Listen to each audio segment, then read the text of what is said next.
A few weeks ago, I was granted private access to the current build of Anno 117, the next Anno game that Ubisoft has been working on, taking place shortly into the Roman transition from a republic to imperialism. In this brief session, I play as Marcus Necratius, who has been granted governorship over the new region that will be developed under the reign of the new Roman Empire. As we develop, we can follow the path laid out before us, or we can choose to do things our own way, which might anger the Emperor, I assume. I didn't get that far enough to know about that. Before we get into the game, I need to go over a few disclosures. My play session here was limited to a little over 3 hours with the game. I've taken that play session and condensed it into this video for you today, where I will be talking about my limited experience with Anno 117. With the exception of being granted the privilege of this limited access play session and some inside info and communication, this video is not monetarily sponsored. The script is entirely my own. They haven't approved anything I'm saying here in this video before publishing it. But as a disclosure, the footage you are seeing here is playing on their hardware with their chosen game settings, which is 1080p, and the footage was recorded on their end and sent to me. So take that for what you will as far as the look, feel, and performance of the game as you see it. As a part of this working relationship with Ubisoft for this demonstration of Anno 117, I was also on a call with a rep from Ubisoft the entire session, where they could provide notable tips and answer any questions I had during the call, the answers to some of which I will be able to share with you in this video, although just note that there are some details I cannot legally share as I am under a non-disclosure agreement. If you have any questions, leave them in the comments down below and I will attempt to answer them within those constraints. The game is still in active development, so things are subject to change. You start your island by placing a governor's villa, and this building can be expanded later, so you might want to leave some room around it when you place it. Something I wasn't aware of when I placed it here, but I did get an expansion added to it during the session. The sawmill should be situated between trading post and woodcutter. My previous Anno game experience is limited mostly to Anno 1800, so pretty much all comparisons I'll make here in this video are related to how it compares to 1800. So to that end, don't take what I do on screen here as a demonstration of how to do it the right way. I was told by the rep in my session, though, that amongst all the other creators they had worked with previously in the demo, I made it the furthest. So perhaps I am doing something right after all. The placement of housing, the provisions they require to level up the citizens, and the establishment of production chains to create goods for citizen consumption and more advanced industry is all very similar to how Anno 1800 does it. The UI has been refreshed while still keeping most of the organization that we're used to intact. The tabs organize general construction and other infrastructure buildings into a separate tab as buildings specific to types of citizens, this time using a large image representing the tab for the type of citizen instead of a smaller tab to select through underneath the main options. This does trip me up a few times, but I think it's likely because I haven't played Anno in years. I think the older system of having the citizen type as a tab below the choosable options maybe just resonates with me a little bit better than having them all nested in line and under, but regardless, it's a different game, and I'm sure with a longer session, I'm really not thinking that there's going to be any problem getting used to it. I am kind of in a hurry with my play session here because I'm sort of working towards a goal, which we'll talk about in a second. Build public services. Sure.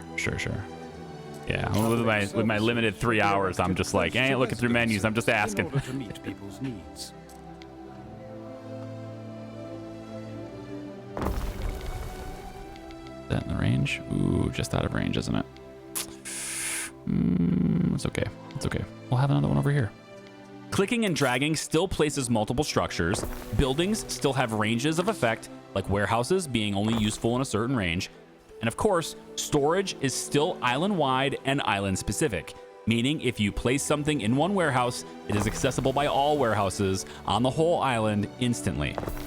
Upgrading warehouses does not upgrade storage capacity, but instead provides more slots to load and unload cargo from, along with the expansion of workforce. This is pretty much just like 1800. And of course, in order to build anything, you're gonna need lots of wood, which I never have enough of since I'm expanding fast, but I'm pretty much only doing so because I'm trying to see how much of the game I can get in this limited time. I certainly tend to play differently when I know I'm on the clock, and the game essentially gave me a challenge of reaching Aqueduct. something no one else had done in the limited sessions yet as of the time I started playing. So I set out to have that as my goal. I wanted to reach Aqueduct. Similarly to previous Anno games, your citizens will often come to you with requests or other sorts of events that can lead to quests of varying lengths and varying rewards. Sometimes these missions will also require you to make decisions with consequences from them. Some of the quests include investigating points of interest around the world or transporting resources from one place to another. Either way, ship usage to explore and interact with more people and places is still a vital part of the game in Anno 117. That's the cursed ship. Do send her to the bottom of the sea. One example of this is a quest from a desperate woman to track down a cursed ship. Upon finding it, I had the option to sink the ship and the assumed curse with it, or to investigate further.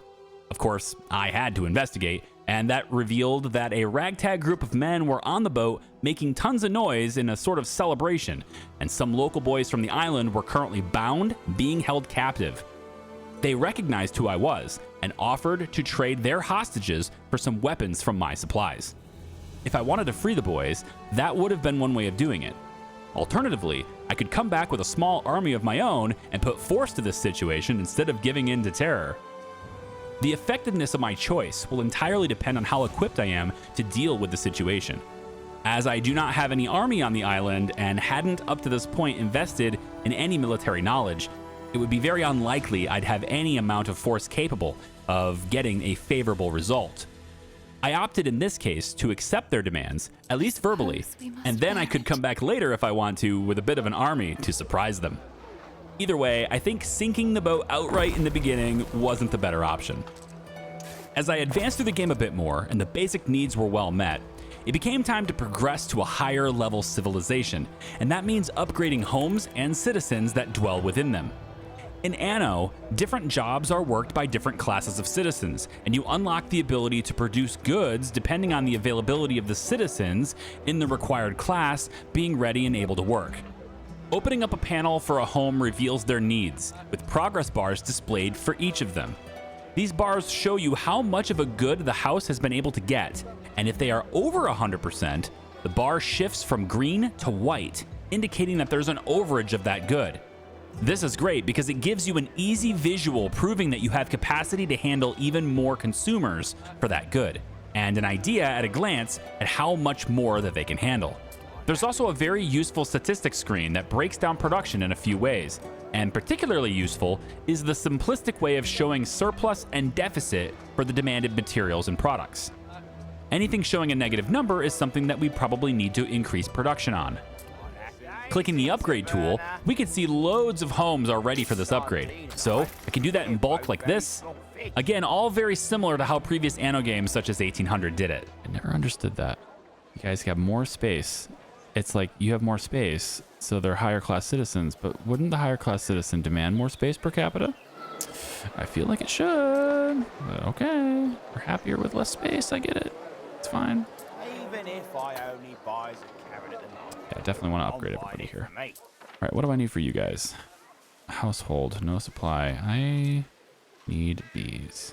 If a need is not met, hovering over it can provide context and give us a clue as to what we need to create to provide the people in order to meet it. And of course, the people that are creating that good or providing that good would also need to be in range for them to walk to. Some wheat farms. Can I do the expanded field while it's a blueprint? Beautiful. Didn't know if that was a thing. Glad to see it is. My math is still bad. Oh, I want to get away from that anyway, so I guess we'll... Oh my god. Oh, you're at 100 something, aren't you? Oh, 140. I missed that part. Okay. That's a lot more than I expected. Sure. The water mill will have to go back over here. Yep. And then the bakery for all of those goods. Guess I would want that to be close to this building. It's in range though. It should be all right. It's in range of the water mill too. So it'll go, let's put it right about here. Well, there's a water mill here. So I figured they needed it for bread, but maybe not. Oh, maybe it's just for the power or whatever, but wasn't sure how it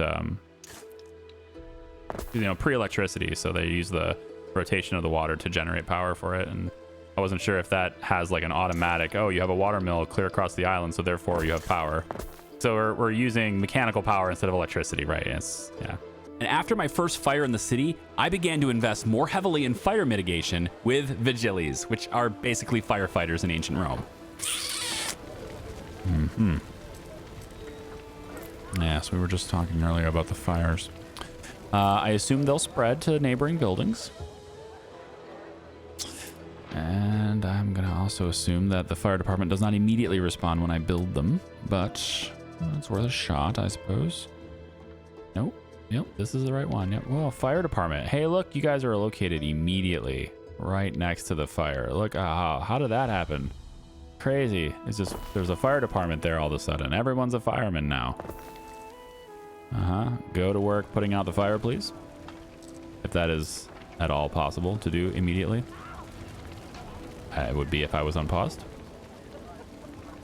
Hey, look, they arrived just in the nick of time. Maybe until it goes to another building, but it's in range of that one too. Okay, well, a little better fire coverage then. There.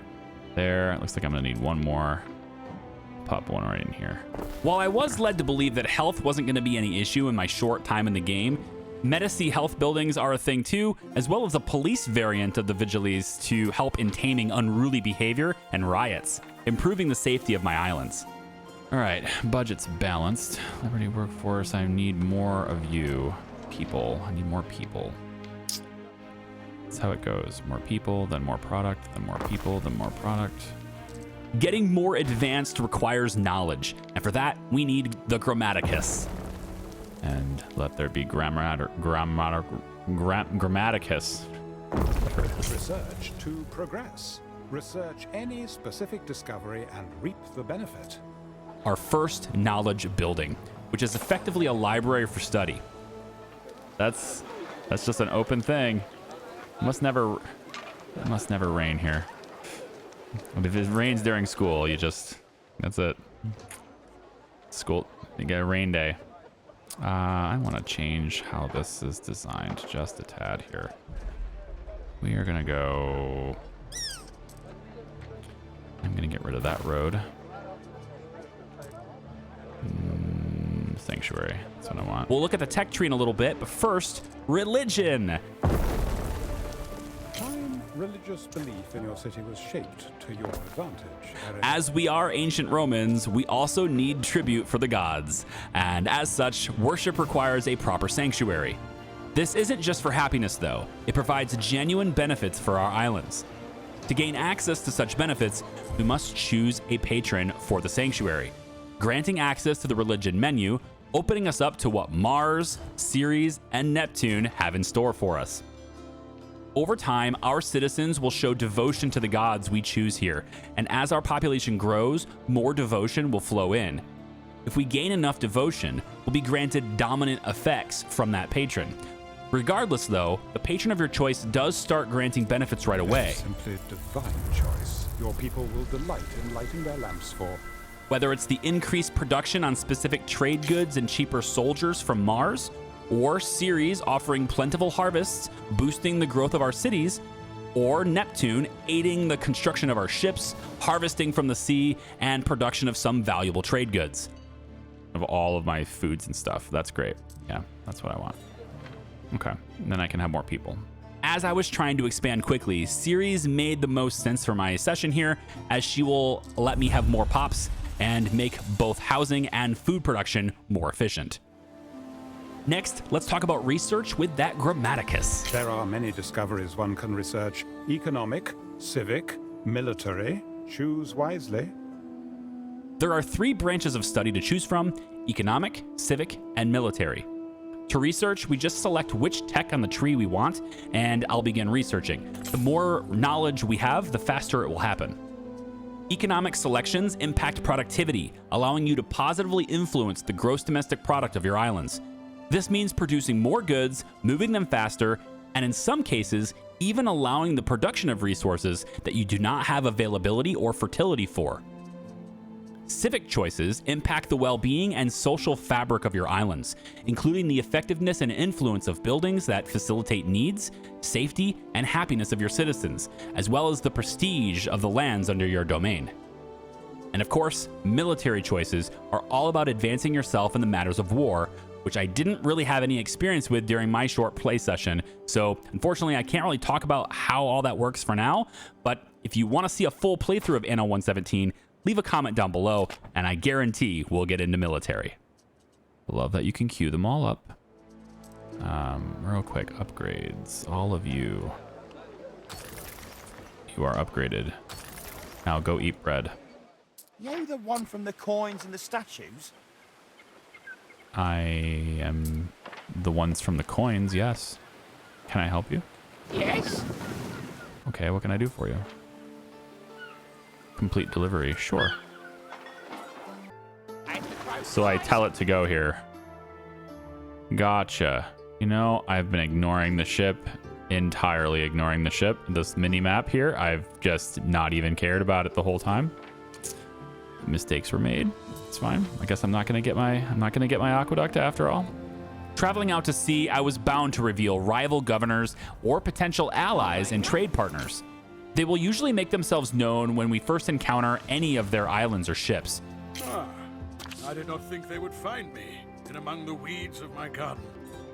Ithacus Tarragonus Taurus, at your service. I feel like I should be able to double click him and zoom exactly where he is, but maybe he's not anywhere.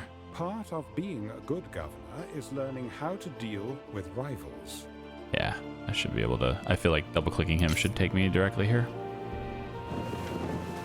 Okay, so I was supposed to deliver them to the other villa. Feel the rasp of rope through my virgin palms on the day I put out to sea. I gotcha. So this is not mine yet. Yet. They may also make requests, but get on their good side and we can open up non-aggression pacts, powerful trade relationships, and more. Thanks for bringing us over, Gov. The Lady Diana's house isn't half bad, is it? This must be how they live down in Elysium, eh? Whenever you need us. Still, poor girl's got her hands full at the moment. Could you help her out? She needs a parcel collected from the Lady Valeria's place. It's a harbor thing. To make sails, sheep. No, I want rope. Cool. All right, so rope makers. I'm just gonna put it right here. I'll show you the ropes when it comes to ships. Oh, you're gonna show me the ropes? Oh, well done. Well played, sir. Sheep. Where did I put my sheep earlier? Oh, over here. That's not a good place for sheep. But, you know, since I already did it, might as well keep it going. One. Yeah, interfering with my wood production again. Cool. And then sails. We can make the sails closer to that warehouse. Let's pop it in over, well, right over here. Now you make sail.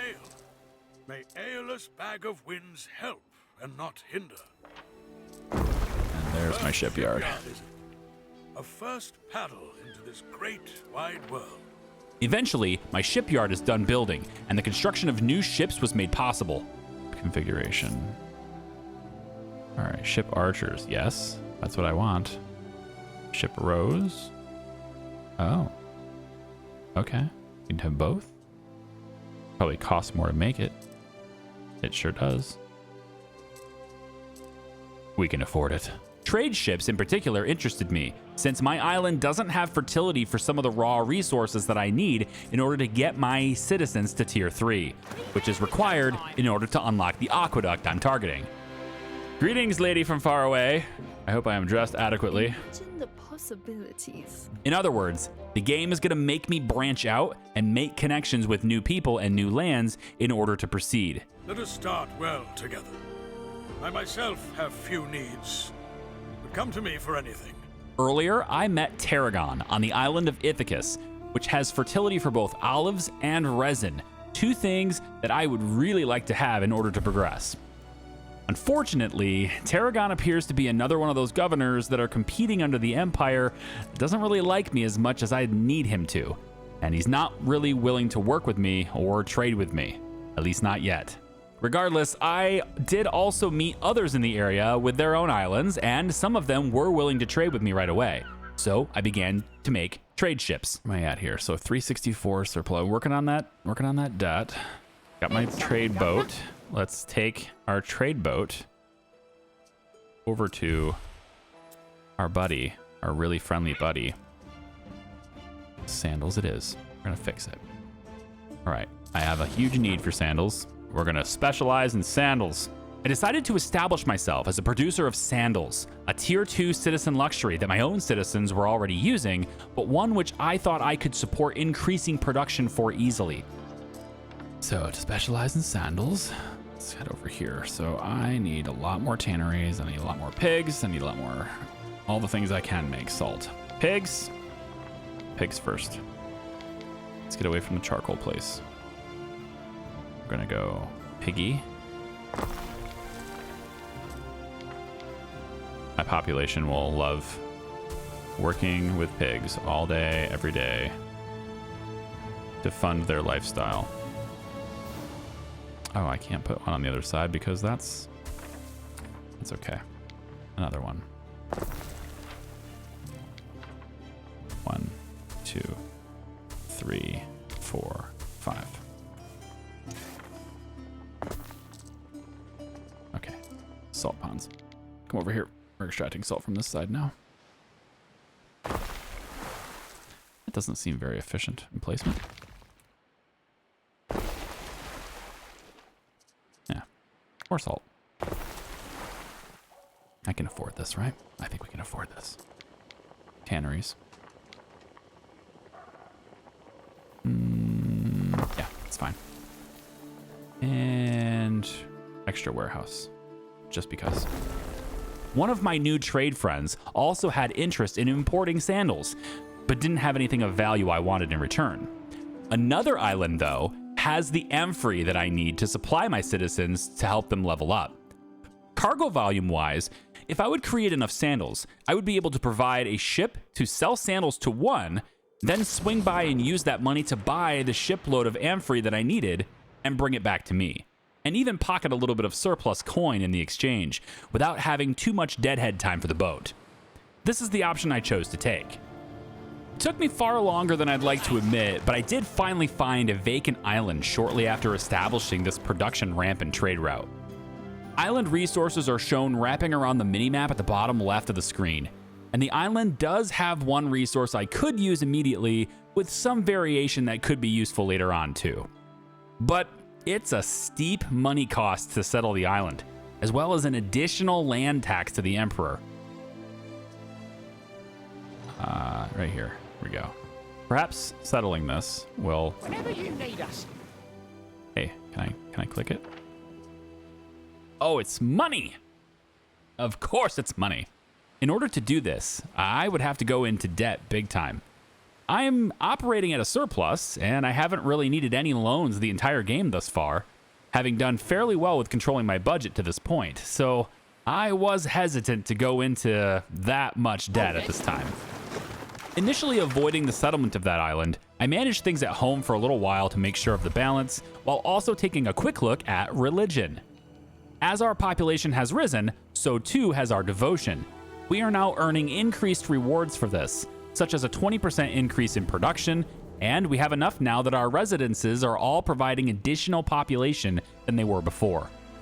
As we continue to increase devotion to Ceres and reach these little milestones, we will just improve these bonuses more and more. And this would be a lot easier if all of our population was in range of a sanctuary. And they're not. So, to help with that, I build another one. Now, we can only be devoted to one at a time per island. So if I wanted to have any of the other patron benefits, I would need to establish that devotion on another island. Speaking of another island, after more searching, I discovered another vacant island. I have to find an island that has it. So far, I haven't. Oh, this time with resin fertility, which is better for me regarding getting tier 3 population for the aqueduct. This is the island that has my resin fertility, at least. And snails, somehow. And gold. Still has gold here, too. This looks like a pretty difficult island to tame, though. It's very limited building space. It is a smaller island, so it isn't going to support much population. But this also means it is cheaper to settle. The cost for this one is 3,000 gold less than the previous, and the land tax is half as expensive too. I choose to take on the debt and settle this island instead. Developing this one is quick, as my main focus, aside from the essentials, is establishing resin collection, and then using a spare trade ship, I can run sandals to the new island to help with tier 2 needs and happiness, while running the resin back to the main island to produce better materials for them with it. My only problem, though, is that by the time I get all of this set up well, I'm basically out of time. I was not going to be able to work with the resin before my session expired. I had mere minutes left.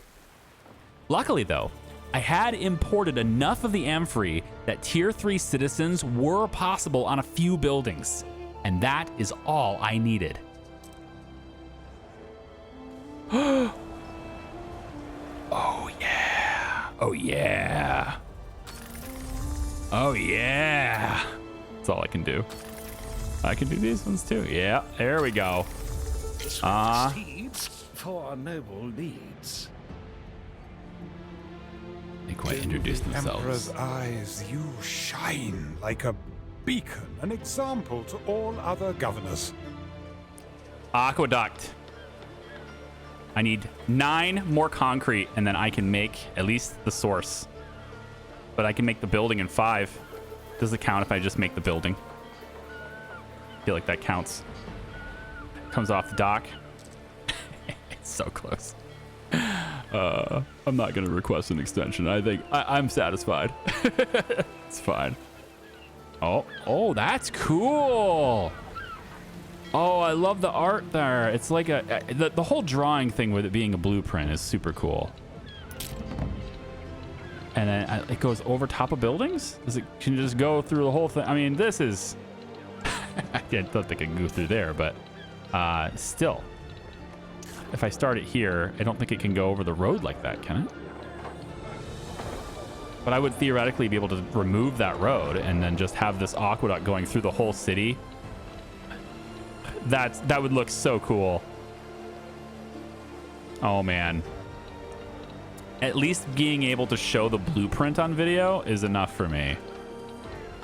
Because I can't actually build it yet. I don't have the concrete. I got 3, but I don't have enough to build this source.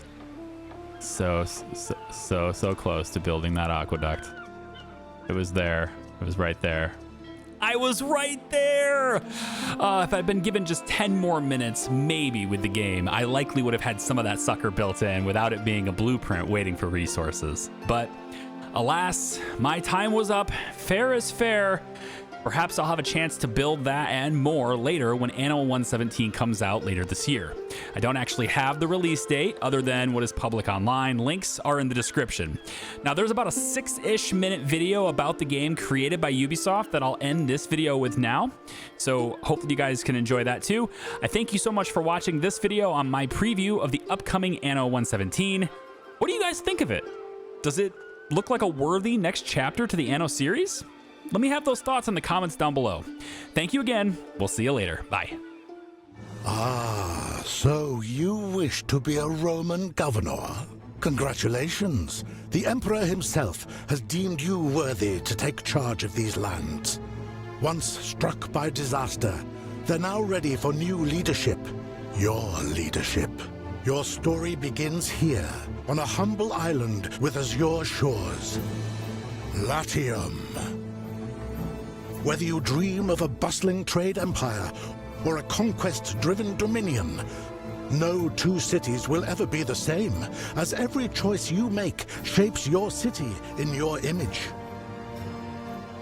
Govern well, and the Emperor will sing your praises. Govern poorly, and, well, the consequences won't be pleasant. Every decision you make will shape your legacy. So how does one become a good governor? Let's find out. Latium is where your journey begins, young governor. New beginnings are magical, but they're also full of hard work. First, Lay down roads to keep your people connected. Organic layouts add charm, while efficient grids boost productivity. Start with dirt roads. They may be humble, but they're the first step on the path to greatness. Resources are your lifeblood. Wood from untouched forests will be essential, but manage your lumber camps wisely to maintain a sustainable supply. And remember, efficient logistics are key. Warehouses will keep goods flowing and production smooth. Your residents need more than just work. They need homes. Build neighborhoods that suit your city's vision. Markets drive income and population growth, while taverns keep spirits high. Oh, and mind the fire hazards, especially the bakeries. Fires are practically a Roman tradition. Just be mindful of your city's layout. Residents will love lavender's sweet scent, but they won't be so fond of the pig farm's stench. Phew. Balance charm and profit wisely. A governor must also live among the people. Establish your own villa as a sign of stability and leadership. Meet your people's needs and they'll advance, unlocking new industries and opportunities. A resilient economy is vital. Stockpile resources and prepare for challenges, as not every island will yield the goods you desire. Trade is key to securing essential items, but keep an eye on rival governors. Not all share your vision of cooperation. Diplomacy may seem wise, but some rivals favor force. Protect your trade routes with armed escorts and fortified ports. And beware of pirates. A well-defended harbor keeps your goods safe from thieving hands. As your city prospers, your people's desires grow. Fine goods, entertainment, and culture become their demands. Libraries and grammatical schools pave the way for technological advancements. Public service buildings like bathhouses boost health, while theaters keep happiness high. Grand monuments like the Colosseum bring prestige and secure the Emperor's favor. Never underestimate the power of reputation. After all, it's the key to lasting legacy.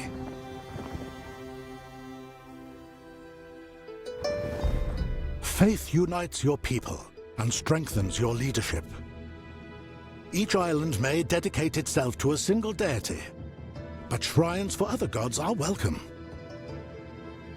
Believing in Neptune grants faster ships and bountiful sea production, while believing in Mars empowers your soldiers and bolsters your army's morale. Choose your patron god wisely, as faith will shape your province's destiny. Expand through diplomacy or force. The choice is yours.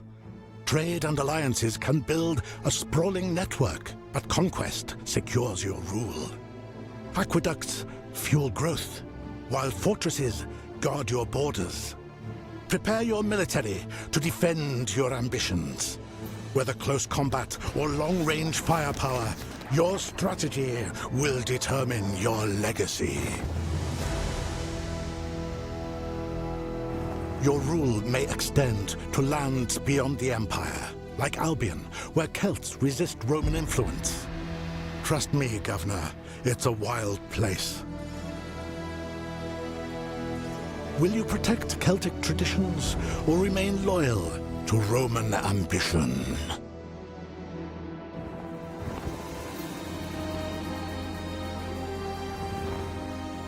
Your choices will determine your fate.